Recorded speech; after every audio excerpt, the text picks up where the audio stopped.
Tout à fait. La vidéo parle d'elle-même. Je pense que les faits sont assez clairs. C'est un monsieur qui s'est présenté à la pharmacie.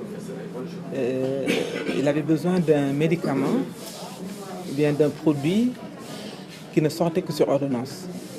Alors, dès qu'on lui a demandé de présenter son ordonnance, bon, il était un peu furieux. En fait, il nous a dit, bon, je vais faire envoyer l'ordonnance par WhatsApp. Docteur Gay, puisque c'est de lui qu'il s'agit, lui a conseillé de venir avec l'ordonnance papier, pas la version numérique. Parce que même pour se faire injecter le produit, il est obligé de présenter l'ordonnance. Alors du coup, il a commencé à sortir des insanités et des grossièretés. Et Dr Gay lui a répondu. Il lui a rendu les grossièretés. Alors il lui a dit, de toute façon, je vais te corriger et vous allez regretter ce que vous venez de dire. Et il lui a rendu la même chose qu'il lui a dit. Alors du coup, il a envoyé, au bout de 10 minutes, il était là en train de manipuler son portable. Ensuite, on a vu une horde de personnes qui sont descendues d'un minicar et ils ont défoncé l'entrée de la pharmacie. Il y avait un agent de sécurité. Ils ont défoncé, ils sont entrés derrière le comptoir. Ils l'ont brutalisé, comme vous l'avez vu dans la vidéo. Ils l'ont violenté. Vraiment, il a été atteint dans sa dignité. Et là, ils l'ont menotté, ils l'ont amené à la police. Alors moi-même, j'ai appelé le commissaire des parcelles, puisque c'est lui qui couvre la zone. Je lui ai dit que nous avons reçu des agresseurs.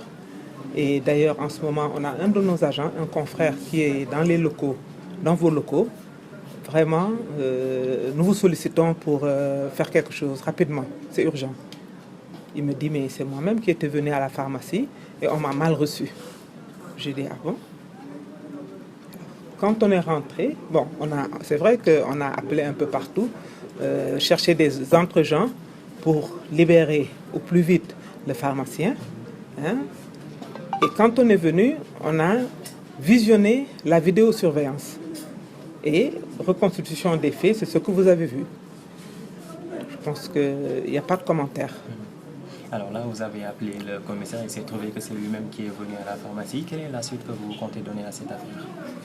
Bon, la suite, vous savez, nous aussi, en tant qu'agents de santé publique, appartenant à un corps, la corporation pharmaceutique, nous avons une tutelle.